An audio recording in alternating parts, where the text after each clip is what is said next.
жаман әдеттерім ол нәпсіден ба шайтаннан ба деп ше. Ол айтады да ғалымдар, шайтаннан болса оңай дейді. Аузу биллахи минаш шайтанир ражим дедім, кетті ол дейді да, болды. Ал нәпсі оған кетпейді дейді ше.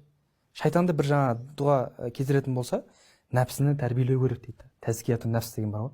Сен 5 жылдан бері сені күнәға батырған нәпсі, сен 5 күнде шығып кетпейсің сен одан. 5 уақыт намазбен. Сен шынымен де Алладан жаңа дұға қылып, маған күш қуат бер, нәпсімен қарсы тұруға күш қуат бер деп дұға қыласың. Одан күн сайын амалын жасай бересің ше.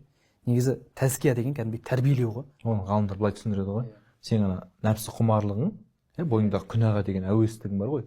Ол мысалға былай дейік. Мына жерде ит тұр да. Сен қолыңда ет тұр. Сен итке кет дедің, кетіп қалды да бәрі айналып қайтып келеді ғой. Сен ана етті көріп тұр қолыңдағы. Сол сияқты сен аузу биллахи минаш шайтанир ражим дейсің, шайтан кетіп қалады.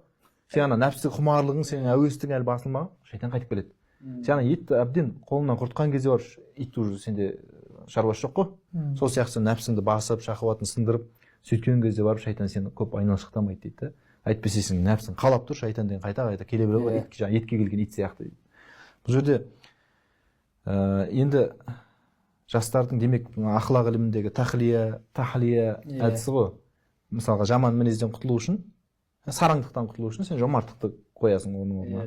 Қорқақтықтан құтылу үшін батырлықты қоясың оның орнына деген сияқты. Сен ана жаман әдетті құртып, оның орнына бір немесе бірнеше жақсы әдет кіргізуің керек қой. Онсыз болмайын деп тұр ғой. Бағана Рамазан соның ең үлкен несі ғой негізі. Тәрбие айтпайды ғой енді. Оңай істейсің, оны тәрбиелеу күшті. Қаншама мен өзім танитын адамдар бар ғой, насыбайын қойып кеткенше мысалға да.